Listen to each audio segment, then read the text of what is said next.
Hello everyone दोस्तों, आज के इस वीडियो में हम आपके लिए पॉलीटेक्निक 6 सेमेस्टर के इलेक्ट्रिकल ब्रांच से EDDE सेकेंड के चैप्टर 2 से लाइटिंग स्कीम के जितने भी मोस्ट इम्पॉर्टेंट ऑब्जेक्टिव क्वेश्चन बन सकते हैं उन सभी क्वेश्चन पे आज हम डिस्कस करेंगे।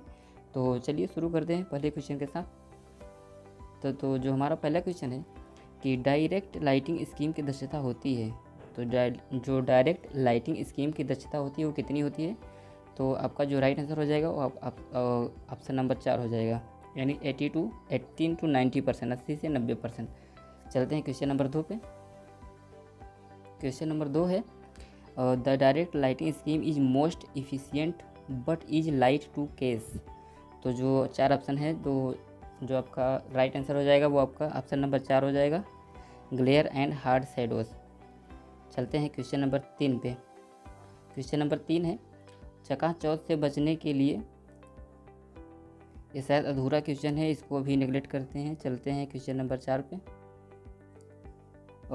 ग्लेयर को कम किया जाता है, ग्लेयर को कम किया जाता है लैंप के माउंटिंग हाइट को बढ़ाकर, डिफ्यूज का प्रयोग करके, using reflector to cut off the lighting and certain angle से, या all of the above.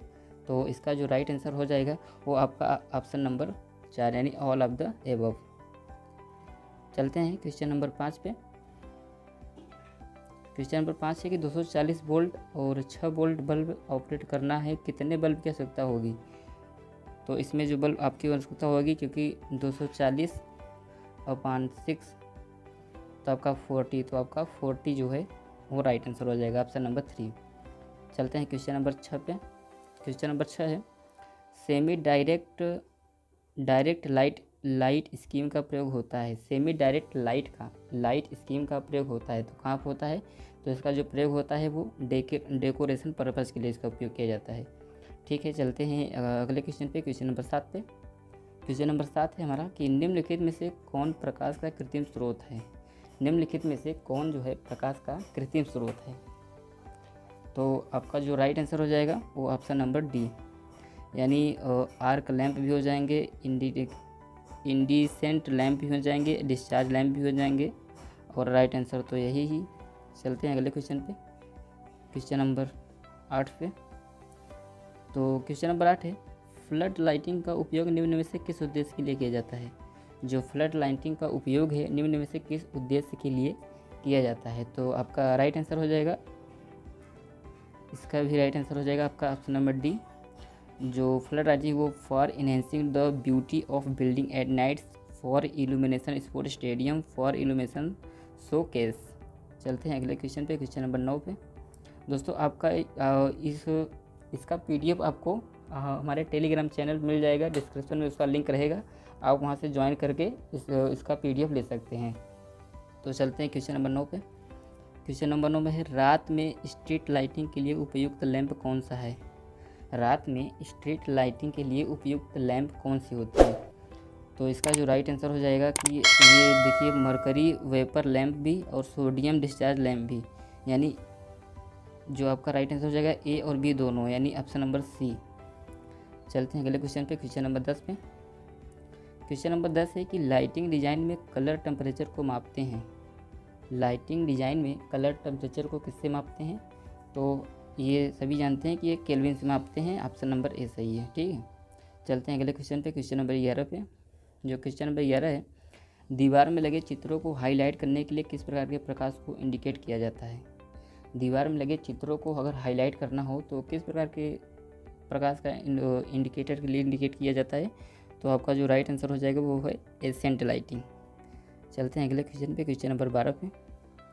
CFL का संक्षिप्त नाम यानी CFL का फुल फॉर्म क्या है? तो आपका जो राइट आंसर हो जाएगा कॉम्पैक्ट फ्लोरेंस लैंप। चलते हैं अगले क्वेश्चन पे, क्वेश्चन नंबर 13 पे। वह तेज रोशनी जो दृश्य धारणा में बाधा डालती है कहलाती है? आपका ग्लेयर कहलाती है, या हाईलाइट कहलाती है, या इल्यूमिनेशन कहलाती है, या लक्स कहलाती है? तो आपका जो राइट आंसर हो जाएगा वो ऑप्शन नंबर ए ग्लेयर। चलते हैं अगले क्वेश्चन पे, क्वेश्चन नंबर 14 पे। इमारतों और हवाई अड्डे के रनवे की बाहरी रोशनी में किस लैंप का उपयोग किया जाता है? इमारतों और हवाई अड्डे के रनवे की बाहरी रोशनी के लिए किस लैंप का उपयोग किया जाता है? तो आपका हाइड्रोजन लैंप का उपयोग किया जाता है, या गैसियस डिस्चार्ज लैंप का उपयोग किया जाता है, या सोडियम वेपर लैंप, या ऑल ऑफ द अबव। तो आपका जो राइट आंसर हो जाएगा वो option number A, hydrogen lamp का उपयोग किया जाता है। चलते हैं क्वेश्चन नंबर 15 पे। क्वेश्चन नंबर 15 है, एक आइडियल लाइटिंग स्कीम में होता है। एक आइडियल लाइटिंग में क्या क्या मतलब होती है? एक समान प्रकाश, चौधरहित प्रकाश, सुहावना प्रकाश, उपरोक्त सभी। तो इसका राइट आंसर रहेगा ऑप्शन नंबर 4, सभी प्रकार का। चलते हैं क्वेश्चन नंबर 16 पे। जो क्वेश्चन नंबर 16 है कि इलेक्ट्रिक डिस्चार्ज लैंप में प्रकाश उत्पन्न होता है। इलेक्ट्रिक डिस्चार्ज लैंप में प्रकाश उत्पन्न होता है विद्युत के ऊष्मा प्रभाव द्वारा, विद्युत के चुंबकीय प्रभाव द्वारा, गैस या वेपर के आयनीकरण द्वारा, या कार्बन इलेक्ट्रोड के द्वारा। तो आपको जो राइट आंसर हो जाएगा वो आपका ऑप्शन नंबर 3 हो जाएगा, गैस या वेपर के आयनीकरण द्वारा। चलते हैं क्वेश्चन नंबर 17 पे। और क्वेश्चन नंबर 17 है, कौन सा बल्ब सबसे लोवेस्ट पावर पर ऑपरेट होता है? कौन सा बल्ब सबसे कम, मतलब बहुत कम पावर पे ऑपरेट हो जाता है? Night bulb, neon bulb, GLS bulb, या टॉर्च बल्ब। तो सभी जानते हैं कि जो टॉर्च बल्ब होती है वो बहुत कम पावर लेती है, इसमें बहुत छोटे मोटे बैटरी का यूज़ किया जाता है। तो ऑप्शन नंबर 4 के साथ हम जाएंगे, ऑप्शन नंबर 4 सही है। उसके बाद क्वेश्चन नंबर 18, स्ट्रीट लाइटिंग के लिए उपयुक्त लैंप है। स्ट्रीट लाइटिंग के लिए उपयुक्त लैंप है mercury vapour lamp, sodium discharge lamp, both A या बी दोनों, या नॉन ऑफ द दीज। तो जो स्ट्रीट लाइटिंग के लिए उपयुक्त की जाती है वो मरकरी वेपर भी किया जाती है और सोडियम डिस्चार्ज भी, यानी ऑप्शन नंबर सी सही है। चलते हैं अगले क्वेश्चन पे, क्वेश्चन नंबर 19 पे। तो क्वेश्चन नंबर 19 है, कार्बन आर्क लैंप सामान्यतः उपयोग किया जाता है। कार्बन आर्क लैंप सामान्यतः उपयोग किया जाता है डोमेस्टिक लाइटिंग के लिए, या स्ट्रीट लाइटिंग के लिए, या सिनेमा प्रोजेक्ट के लिए, या फोटोग्राफी के लिए। तो आपका जो राइट आंसर हो जाएगा इसका सिनेमा प्रोजेक्ट के लिए, यानी प्रोजेक्टर के लिए, ठीक है। और चलते हैं क्वेश्चन नंबर 20 पे। क्वेश्चन नंबर 20 है, निम्नलिखित में से किसको निम्नतम स्तर की रोशनी की आवश्यकता होगी? निम्नलिखित में से किसको न्यूनतम स्तर की रोशनी की आवश्यकता होगी? तो इसका जो राइट आंसर हो जाएगा वो हो जाएगा रेलवे प्लेटफॉर्म, यानी ऑप्शन नंबर सी। चलते हैं क्वेश्चन नंबर 21 पे। घरों में इल्यूमिनेशन लेवल का रेंज है। घरों में जो इल्यूमिनेशन लेवल का रेंज होता है वो कितना होता है? तो ये होता है 100 से 140 ल्यूमेन प्रति मीटर स्क्वायर। तो ऑप्शन नंबर 4 सही है, ठीक है। चलते हैं अगले क्वेश्चन पे, क्वेश्चन नंबर 22 पे। फ्लोड और इंडस्ट्रियल लाइटिंग के लिए किस प्रकार के लाइटिंग सिस्टम का प्रयोग किया जाता है? डायरेक्ट लाइटिंग का, या इनडायरेक्ट लाइटिंग का, या सेमी डायरेक्ट लाइटिंग का, या सेमी इनडायरेक्ट लाइटिंग का? तो जो आपका राइट आंसर हो जाएगा ऑप्शन नंबर ए हो जाएगा, डायरेक्ट लाइटिंग का, ठीक है। और चलते हैं अगले क्वेश्चन पे, क्वेश्चन नंबर 23 पे। जो क्वेश्चन नंबर 23 है, लाइट फिटिंग डिज़ाइन का कौन सा टाइप चकाचौंध से मुक्त होता है? लाइट फिटिंग डिज़ाइन का कौन सा टाइप जो है वो चकाचौंध से मुक्त होता है? Semi direct type, semi indirect type, direct fighting type, या इनडायरेक्ट लाइटिंग टाइप? तो इसका जो राइट आंसर हो जाएगा वो ऑप्शन नंबर ए, यानी सेमी डायरेक्ट टाइप। चलते हैं क्वेश्चन नंबर 24 पे।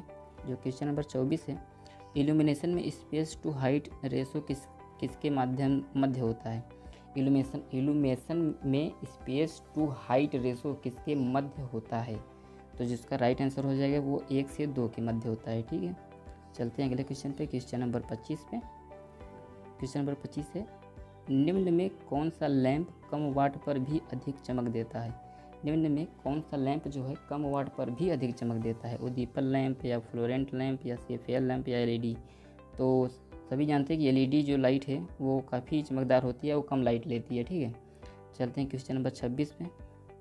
जो क्वेश्चन नंबर 26 है कि स्टेडियम में किस लाइटिंग स्कीम का प्रयोग किया जाता है? जो आमतौर पर क्रिकेट स्टेडियम में रात को जो लाइटिंग का यूज किया जाता है वो किस प्रकार के लाइटिंग का उपयोग किया जाता है? तो आपका डायरेक्ट लाइटिंग का यूज़ किया जाता है, या इनडायरेक्ट लाइटिंग का यूज़ किया जाता है, या फ्लोड लाइटिंग का, फाइटिंग का, या सेमी डायरेक्ट लाइटिंग का? तो इसका जो राइट आंसर हो जाएगा आपका ऑप्शन नंबर 3, यानी फ्लोड लाइटिंग का। तो दोस्तों बस आज के वीडियो में फिलहाल इतना ही। अगर आपको वीडियो पसंद आया हो तो इस चैनल को सब्सक्राइब करें और अपने दोस्तों के साथ शेयर करें।